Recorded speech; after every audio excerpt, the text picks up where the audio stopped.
law lords on the dais, Honorable Justice S.R. Banurmat, former Chief Justice, Kerala High Court, Honorable sitting and former judges of the Karnataka High Court, Mr. Advocate General Uday Balla, senior advocates, advocate friends, academicians, a very happy morning to all of you. I have immense pleasure in welcoming all of you to the inaugural function of the R&D Center for Arbitration, Mediation, Conciliation, Training and Counseling. These allied activities are under one roof. This one-stop center is conceptually Justice Anand Bhaira Reddy's brainchild.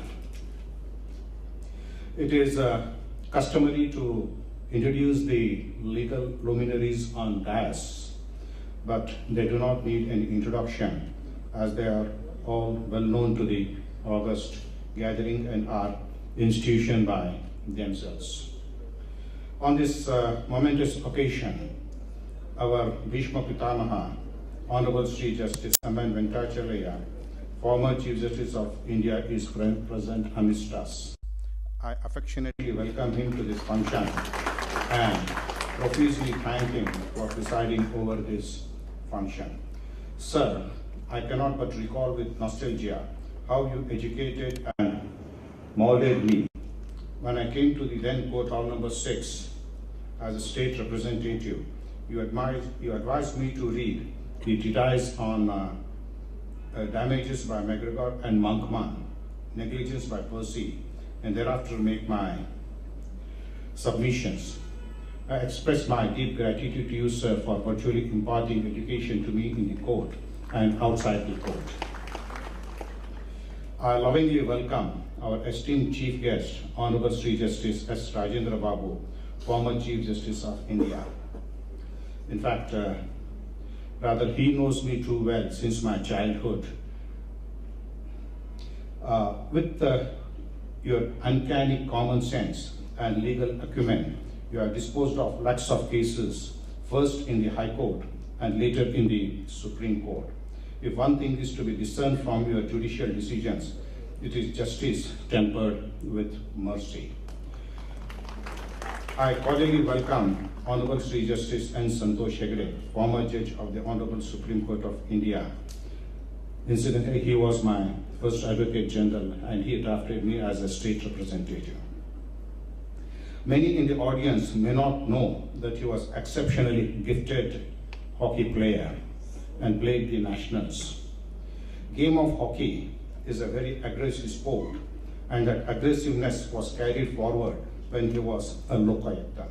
Sir, by your becoming the Karnataka Lokayukta and by your crusade against the corrupt public servants, you have endeared yourselves to the masses in India in general and Karnataka in particular. I also profoundly welcome Honorable Sri Justice Shivraj V. Patil, former judge of the Honorable Supreme Court of India. He has always been a friend, philosopher, and guide to us. His judgments are laced with great sagacity, compassion, clarity, and equanimity. I fondly welcome Honorable Sri Justice R.V. Ravindran, former judge of the Honorable Supreme Court of India. Any branch of law in which you have not laid down the law. I must mention on this occasion that I have not seen or heard our former Chief Justice of India, Dr. S.H. Kapadia, praising anybody. But Justice Ravindran is a solitary and honorable exception. Dr. Kapadia hailed Justice Ravindran as his hero. I welcome our another distinguished guest of honor, Honorable Justice Sri V. Gopal Gowda, former judge of the Honorable Supreme Court of India.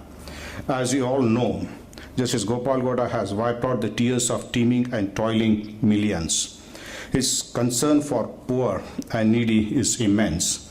Brother Justice Ashok Inchigeri rightly regards Justice Gopal Gowda as the judicial architect of socialism in India.